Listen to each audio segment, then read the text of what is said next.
Today, it's all downhill from here.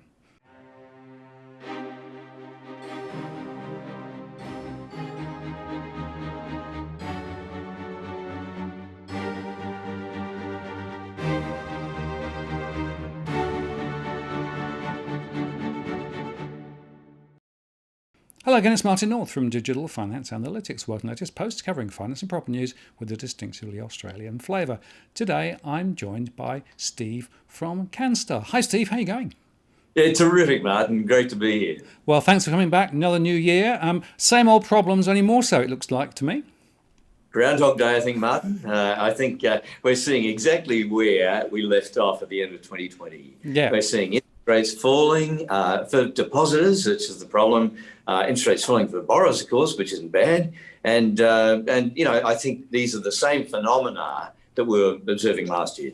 Yeah, it is more of the same old, same old. It's just that I get more and more worried about savers and many older people who rely on income from deposits, and that's a real big worry, I guess. But let's start more broadly, because you've just run some interesting survey data on households' financial footprint and to the degree to which some are still struggling. Yeah, it did. 30% of people are saying they're more pessimistic about 2021 than they were about 2020. Now, 45% are saying they're okay about it, but 25% haven't decided. Now, it says that a lot of people are still feeling a fair bit of hurt, and I guess that's not surprising.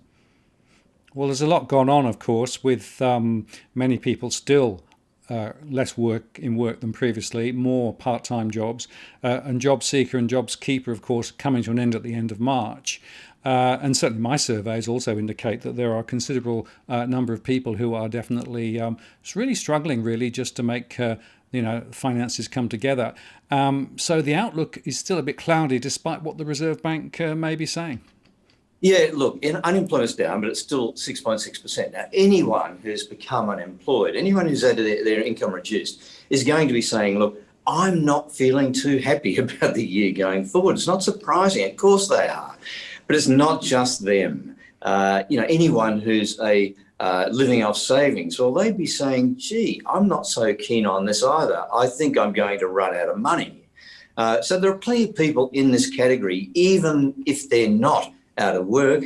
There are plenty of people who'll be saying, I don't know how I'll make ends meet.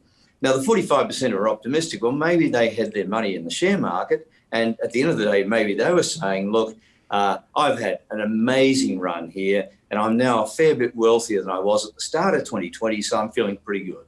So you can find explanations for both categories of people, and you can see why some are pretty happy about the future and some are feeling, oh, gee, I'm not too sure. Well, I've started to use the term the K-shaped recovery, right? Because if you are one of those households in the group where you've been earning right the way through and your stocks have done really well and your house price may be now rising and your mortgage rate's dropping, you're going to feel pretty good. The trouble is that there's the other leg of the K where people are still struggling with high levels of unemployment, low levels of income, greater uncertainty. And the thing I see is that we've got a bit of concentration of the good news on the upper leg of the K, as it were, and we're sort of forgetting about the 1 to 2 million in the lower leg of the K who seem to me to be doing it very tough. Yeah, look, the headlines of always, look, the Dow Jones is going up, the ASX 200 is going up, house prices are going up, clearance rates are great. All of the headlines relate to that sort of news. It's the interesting stuff. It's the good news stuff as well. So it's not surprising that that's where the focus is. But at the same time, there are those 6.6% of people unemployed, and they're obviously struggling. There are still people on JobKeeper and reduced incomes, and there are still people on fixed interest who have a much lower income than they did a year ago. So they're all the people that are doing it tough, and they're a little bit less visible than, oh, wow, we've broken another record with the ASX 200. And, that invisibility, I think, also covers off some older households who perhaps are, again, less vocal, less socially media aligned. And many of them are still finding it very tough because interest on deposits is down, as you were saying. Cost of living still rising very firmly. And so therefore, another silent sector of the economy that's being hit. I think there's another interesting measuring point which I look at, which is the number of shops that are actually up for let. And I wander around different areas. And interestingly, if I look in some of the less well-off areas, the let signs are everywhere. If I look in some of the more affluent areas, it's a totally different story. So again, another indicator of this bifurcation. Yeah, there is. And even in the well-off areas, you walk through some of the big shopping malls and some of those, the high fashion end, you think, wow, what do these people do all day? They're sitting around. There's no one in the store. They've folded that shelf of shirts 10 times today because the stores look pretty empty, to be honest. Now, I know there's been a bounce back in spending and retail spending, and we needed that for the economy. But I think it's pretty uneven again. I think, hopefully the restaurants and bars and entertainment venues are coming back strong, and I think they are reasonably. But some of those top-end stores, I'm not sure they're actually doing it that well. No, well, I think that the retail Armageddon is still ahead of us rather than behind us, certainly from my SME surveys. Let's just move the conversation on forward, Steve, because, we touched on interest rates, but it's just worth looking in more detail, right? Because I have never seen such low mortgage rates ever in my whole life, right? It's just remarkably low. And yet, of course, it's also having the same mirror effect on deposits, where effectively, you don't get anything really if you hold money in most accounts now. Look, we saw a 1.75% rate come out a couple of weeks back.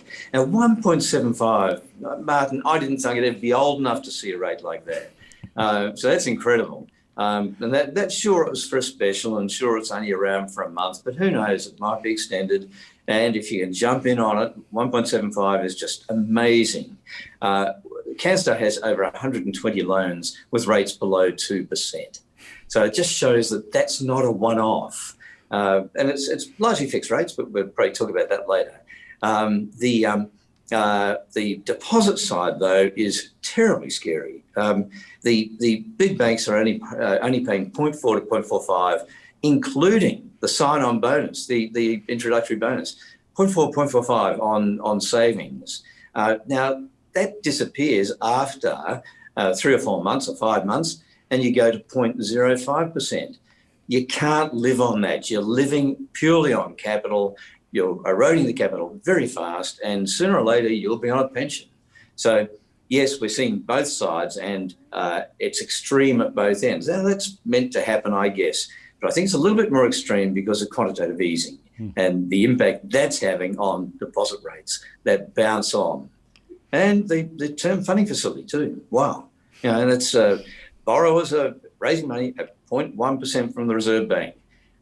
It's hard for depositors to compete with that. Well, of course, the term funding facility from the Reserve Bank is flowing in very, very cheap funds into to lenders, and they're happy to pass that on.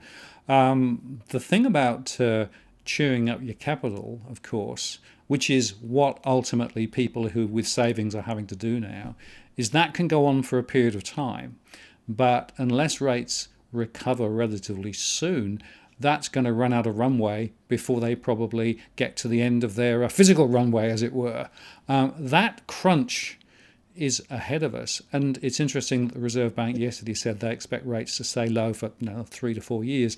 I think we've got to be thinking about how to cope with a zero interest rate environment for many years ahead. Yeah, look, it's not going to recover. Whether it hits zero or goes below zero, I don't know, but it's near enough now not to make much difference. And the Reserve Bank is saying at best 3 years. So this could be 4 or 5 years. Who knows? And there aren't many places to go from here for the Reserve Bank or anyone else. Certainly depositors. I mean, if we get to negative rates, and then I don't think we get to negative home loan rates, but we could well get to negative cash rate, negative bond rates, which does flow through to lower again home loan rates and almost zero savings rates. So, I think we'll have to say to ourselves, well, look, we've got to put money into different asset classes, mix it up, diversify it a bit and hope for the best, to be honest. But I mean, we'll all be taking more risk in an environment that probably is a pretty tough one. Well, that's certainly higher risk. And I go back to the UK, right, because they took rates very, very low after the global financial crisis. A decade plus later, they're still stuck there. They've got all the same issues we've got, only probably in spades because of the worse virus situation. So it's a real challenge in terms of trying to navigate all this. Now, one of the things you did mention, I think we should come back to, is this issue of fixed versus variable rates, because a lot of the rates that are the best rates are fixed rates. But are you seeing any variable rates also coming down into this same territory now? Well, we are, but not 1.75. There is a 1.77% rate, but that's at an LVR of 70%. The regular LVR is 80%. So there's one of those, but there's a handful of rates that are below the 2% mark that are variable, but then there are sort of 100 and something that are fixed rates, over varying terms. Some out to 4 years for some of them. They're the big two of the big banks, Westpac and Combank, at 1.98% for 4 years. So that's where most of the action's been. And of course, with the Reserve Bank guaranteeing a 0.1% 3-year bond rate, of course, it's kept funding costs for longer term, for the fixed terms, right down. And on top of that, the 0.10% term funding facility, why would you not, as a bank, want to lock some of that in now? It's a great opportunity. And the term funding facility will disappear in sometime around June or maybe even earlier.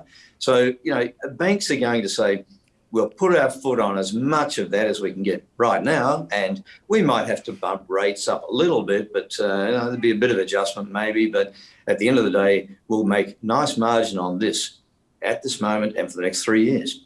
Well, in a way, you could argue that the Reserve Bank is essentially propping up the profitability of the banks by providing with very, very low funding. And of course, that's happening around the world. In the Eurozone, in fact, where rates are negative, banks are being paid by the central bank to lend. It's a remarkable situation. Yeah. It is an extraordinary time. But I mean, some countries, well, you mentioned the UK, but Japan as well. Now, they've had negative rates for a long time. Denmark actually has a negative rate home loan. I think it's Denmark, or I think it is. Yeah, it is. Negative, yeah. And you look at that and you think, how does that work? When that time comes, I want to go interest only, Martin. Well, it's interesting because their interest rate's negative, but there's a bunch of fees that they're now charging, which actually there are a bunch of fees. Correct. So actually, you're still paying, but nevertheless, the concept is still really low. Yeah, absolutely right. And I guess it's interesting. I mean, just on that before, so people don't get the wrong idea. They still will have a home loan repayment. Nobody's going to let you go interest only when rates are negative. So you'll still have a home loan repayment, but you'll be basically paying off more of the capital than you're actually pulling out of your wallet. So it's quite extraordinary. It's an interesting time. Funny place you want to be. Yeah, no, that's right. So the repayments are still there. And of course, because a lot of people have much bigger mortgages now because prices are running away, what it means is that they're actually committing more to the capital repayments. I do remind people that you just can't look at the interest repayments. You've got to think about repaying the capital down the track in some way, even on interest only. The capital still needs to be repaid. So worth that thought. Yeah, and all you're doing is postponing it and making a bigger bill for later on. Yep. And interest only probably seemed a good idea when people were used to inflation and saying, look, my wages are going to go up, the price of my house will go up. But of course, the last few years, we've got all these people who've taken interest only, not made any capital reductions, not had any significant pay increases, and the house prices haven't gone up. So it's dynamite down the track. Absolutely. And of course, again, Lowe yesterday said, don't expect wages to rise anytime soon. He's saying 3 to 4 years, we might start to see wage rises stir, but probably it's going to take a lot longer than that. So we can't bake in the prospect of considerable income rises. Whereas in the early 2000s, one of the reasons why we got out of jail quite nicely, even before the GFC, was that incomes were rising a lot faster than the costs of the mortgage. So actually, it was quite a lot more comfortable then than now. So this is something else to bear in mind. Yeah, inflation papers over all sorts of mistakes. Your house price goes up, your income goes up. For a business, even investment decisions that are bad for the business, they get away with it because the asset price has gone up and they can sell the asset off and say, oh, how clever are we? So inflation papers over a lot of mistakes made in finance. And when you've got no inflation, it's suddenly you've got to make the right decisions. Pretty scary for a lot of people, a lot of businesses. And interestingly, the other point is that there are still a lot of people, as we've discussed before, with mortgage rates that have a 3 or a 4 in front of them. The old apathy tax, as we've discussed previously, is still alive and well, isn't it? Look, I looked the other day and there's still I think it was a 5.5% or 5.7 or something was the highest rate. I looked then and said, oh my gosh, I hope not too many people are there. And I'm sure there aren't too many people there. But the average rate is 3.3%. The big banks have their package rates of 3.3, 3.5, 3.6. Now, they're the rates that they were putting most people into for years. And there'll be a lot of people still on those rates. The difference between a 3.3%, that's the average rate, repayment, and the 1.99% repayment is $3,300 a year. So, I mean, people have to do something about this. $3,300 a year is just, you can't burn that. You can't gift that to the bank. You've got to get it back into your pocket. Absolutely. Well, you don't really want to be subsidising the bank's profits, particularly in this environment. You want to make it easy for yourself. Now, talking about easy for yourself, there has been a significant rise in buy now, pay later facilities around the world, Australia included. And a lot of people are using them, but there's an interesting report just come out from the UK where effectively they are now recommending that buy now, pay later is seen as a credit product. That's a significant change. It is. I mean, this has been debated in Australia, well, ever since it appeared, the product. But again, the Senate came out in September with the latest findings on it. And they've allowed a different set of rules for buy now, pay later, and basically none of the sorts of rules that apply to banks when they're lending you money or giving you a credit card. Banks have to say, well, look, can you afford to repay not just the debt on the card, but also the absolute limit on the card over 3 years? With buy now, pay later, which is the competing product, I guess, there's none of that requirement. Provided there's a warm party in front of you, and they can with a lot of buy now, pay later operators get the credit there and then. Now, I use the word credit because I see it as credit. Really, you're walking out of the store with the new TV, and you haven't paid for the whole of the TV. That sounds like credit to me. And the UK is saying, look, you'll have to comply. I think Australia will eventually have to come around to here because we've seen the debt trap in credit cards. I think we will see a similar debt trap in buy now, pay later. Now, it's not that either are bad products. They're both okay products, but they're not if they're not being used the right way. And unfortunately, some people don't know any better or can't control themselves.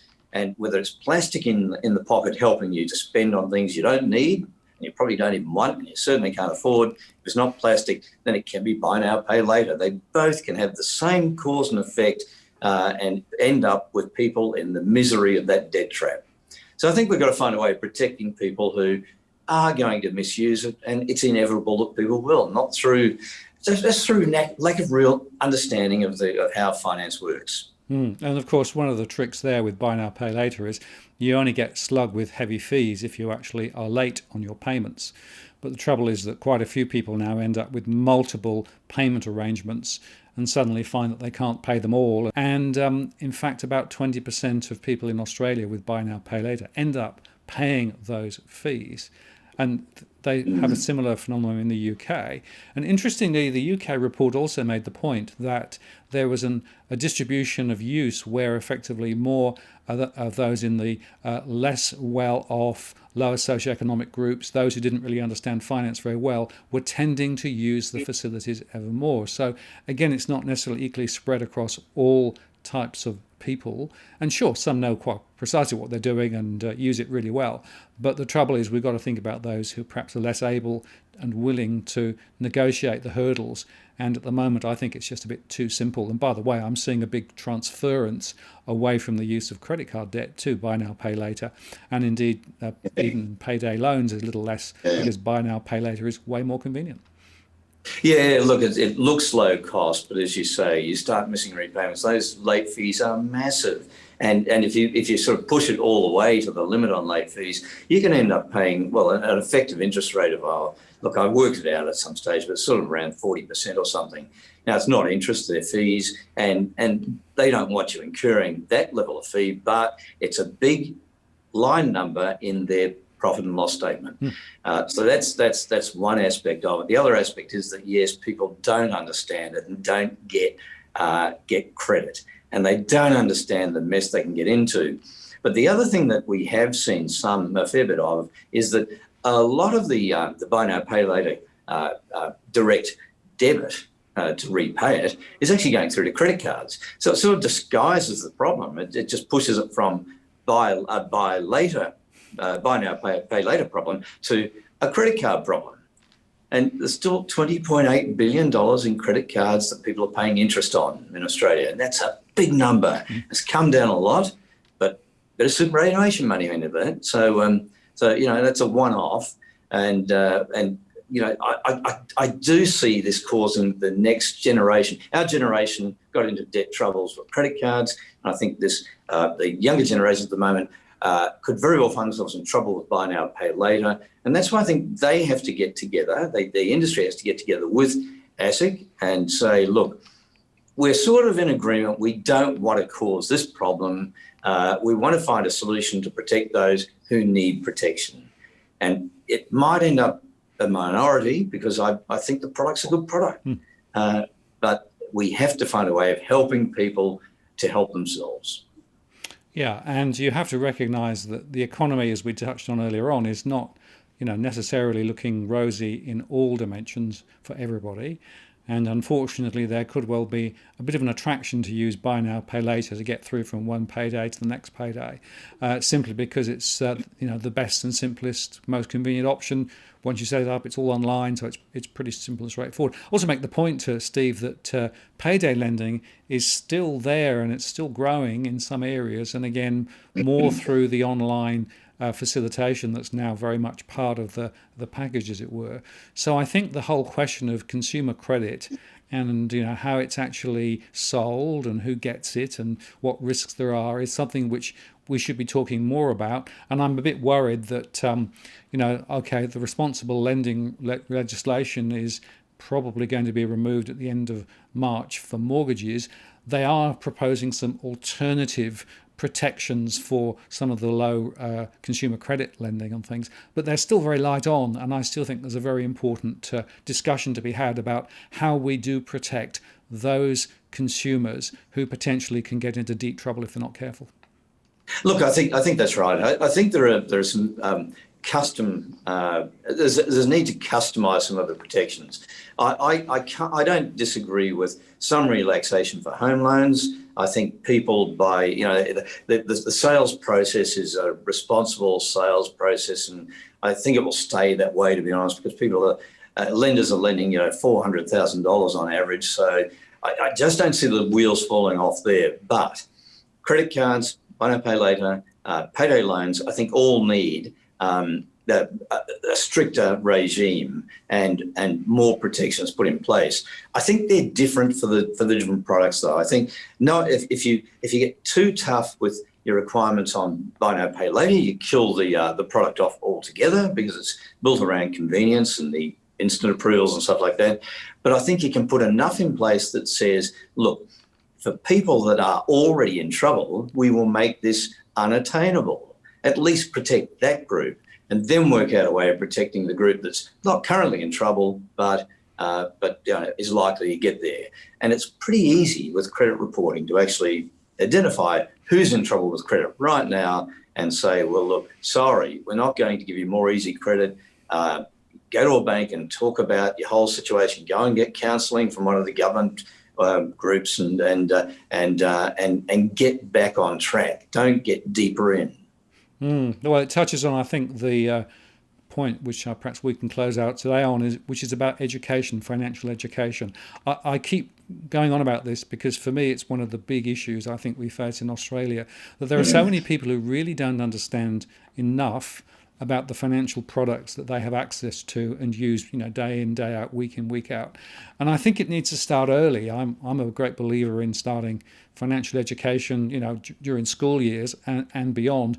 Unfortunately, a lot of the stuff that is there is either myopic because it's pushed by the particular credit providers, or it's just way too complicated to be not helpful. So I do think there's a really big discussion to be had about financial education in Australia.